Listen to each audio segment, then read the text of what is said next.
we gon' burn it down. Hey, beautiful people of the internet, how are you guys doing today?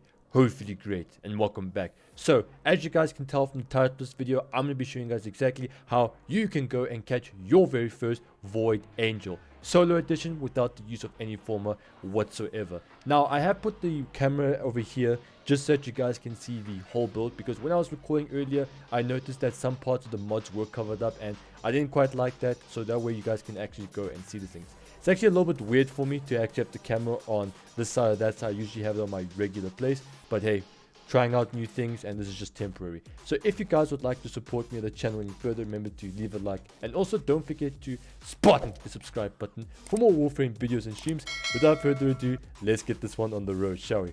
Alright, so when it comes to the Angels of the Zariman update, as you guys can see, I am standing in the brand new social space called the Chrysalith. I think that's what it's called. Yeah, the Chrysalith. So I'm going to tell you guys exactly how to go and start the bounty itself when it comes to actually fighting the Zariman or the Angel itself.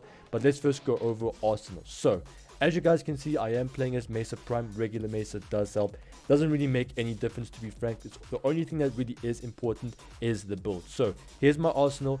We're going to be needing Mesa Prime, the Sarpa, and Madurai School Tree. And I'll tell you guys the fourth thing just now. So, Mesa Prime, normal Mesa will still work, potato. So, as you guys can see, this build doesn't have any Forma onto it whatsoever, and you guys know me, I like to roll around like that. So this is your standard Peacekeeper build, and essentially you're going to be prioritizing power strength, efficiency, and duration, but sacrificing range. In the Arcanes department, we are going to be rolling around with Arcane Velocity and Arcane Energize.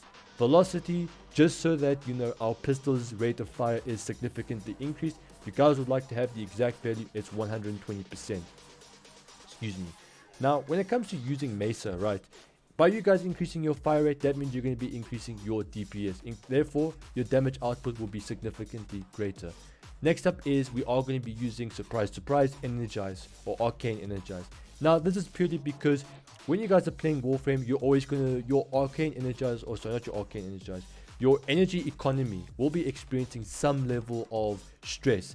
Arcane Energize will just ease things, and you can never ever worry about any energy issues whatsoever. And also, one thing I do want to say is that you see these two prime mods. We've got flow and continuity. The regular versions do work, or the regular versions do work. The most important thing is just have continuity and flow, so where your abilities can last longer and have a much bigger energy pool. And one thing I do want to say is that this is not the end all to be all builds. You guys can go and take a screenshot or pause the video. That way you guys can, like, you know, make your dream build or use mine as a blueprint. As you can see, once again, I didn't add any Forma, and we're just making a standard pure damage build with some crits. So we've got ourselves Hornet Strike, Barrel Diffusion, Lethal Torrent for more multi-shot and even more rate of fire. So now we've got 2 rate of fire buffs, not just one. Prime Pistol Gambit because crits, you know. Auger Pack because even more damage. Pathogen rounds, and also Frostbite. That way we can go and proc viral. Now, if you guys would like to add Forma, I do suggest, instead of like having Frostbite, go and add a Deep Polarity. So instead of having like status procs, you can just have even more damage if you want. As for our school tree, we are going to be taking full advantage of Madurai, specifically the Void Strike node. Now, when it comes to Void Strike, this was actually changed recently thanks to the Angels of the Zariman update, where before you're no longer required to like stay invisible and like infinitely stack. Now instead it's been capped. Basically, the more energy you sacrifice from your operator or your drifter, the more damage output you'll go and deal. And this is only going to last for around, I believe, 8 seconds or 40 seconds. As you guys can see, I have my weapons and the 3 arcanes. So my weapon, I am going to be using a customized amp, specifically that I personally use for, you know, Eidolon Slaying. Now, I'm not saying that this is the greatest amp for Eidolon Slaying, but I'm just saying go and bring your most powerful amp when it comes to actually slaying the Eidolon. It can be anything, but if you guys would like my personal build, here's what I'm rolling around with. So we've got the Schwak Prism, the Pincher Scaffold, and the Lauren Brace. Now, a lot of people will argue that this is a terrible amp, and yes, it's not the best, but hey, it does the job. You know that meme where it's honest work? That's what this amp currently is. So This basically has a primary as a pocket, the pocket archoplasmal, and the secondary is the optical beam. Now I don't really use the archoplasmal part at all. I mainly use it to go and take out those angels or those guys with the two-handed heavy sights. I usually go after those when it comes to this, because you can just blast them and you'll be a lot closer. So as for our bounties and how to actually physically activate the fight against the void angel, you simply have to go up to Quinn. Now Quinn is located next to these two golden statues in the what's going to call basilisk, in the, I can't remember the name of the social space, it legitimately came off the top of my head, but go to the new social space, come here, push escape, click fast travel, and then click on Quinn. When you do that, you'll then see these two parts.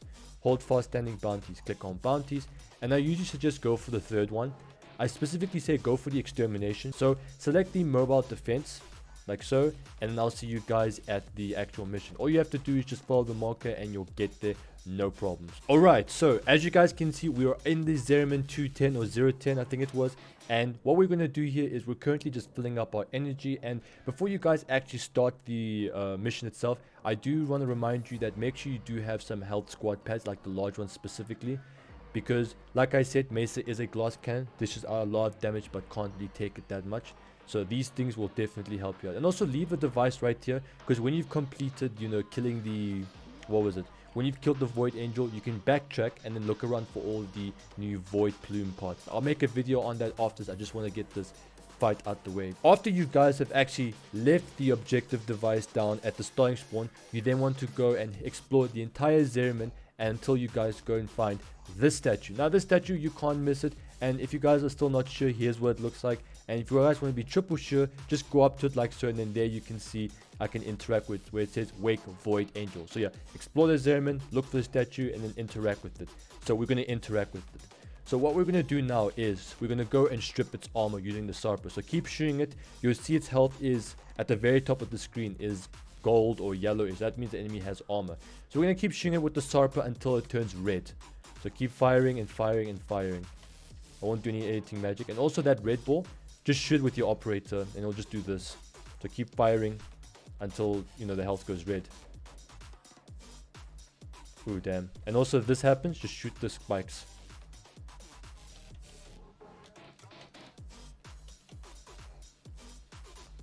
Come on, man. Oh, there we go.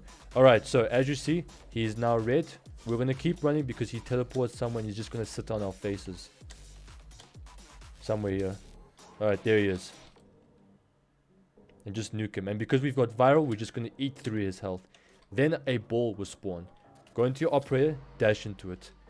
Now, you'll see two bars, a cyan and a shield one. So what we're going to do is activate VS and start attacking him. So I'm going to use my secondary fire. 30,000 damage. Activate the second one, more damage, 26,000. Now you'll see those balls. Dash into them using your operator. Not very optimized, but hey, the best I can do. Okay, now I'm gonna start attacking them. Okay, void strikes at 13 seconds. Now here's the problem with having my amp. You're not gonna deal too much damage, but the optical still is relatively good. Ooh, he got me. So yeah, don't die. Don't die because, this happens. Alright, so let's do this again. I'm gonna push one.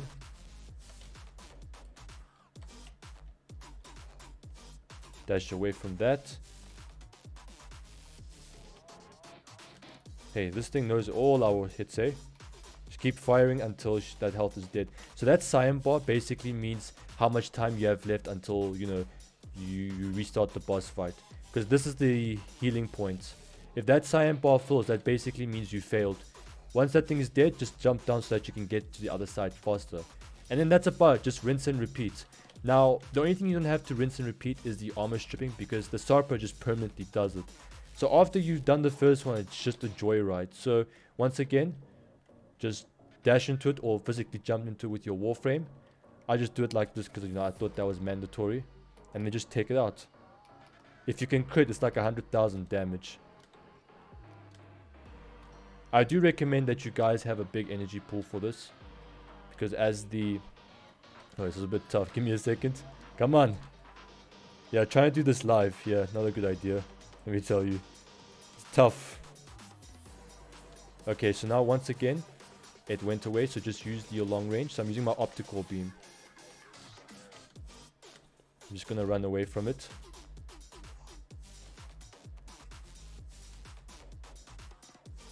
Alright, so we just want to stay invisible because remember, it can't hurt us if we're invisible. Okay, activate VS one more time. Hit him, 45,000. And it's dead. So then just, you know, purposely fall in, come out, and then finish the job. You can even do it like this. Because thanks to the Sarpa, we're just going to shred right through it. And ladies and gentlemen, congratulations, that is it. So as you guys can see, we got a Void Plume Pinning and 15k focused, and you're done. And if you guys really want, you can actually go and look for the, you know, the actual Void Plume parts or something. Because remember, we left this thing right here. Now we can backtrack. So kill the, you know, so kill the Void Angel, and then, you know, do the side stuff like find the Void Plumes, you know, find the Acolyte, especially that's being the main one now, and, you know, completely do everything. But that's about it. Killing a Void Angel has never been easy, and that's how you go and do it solo.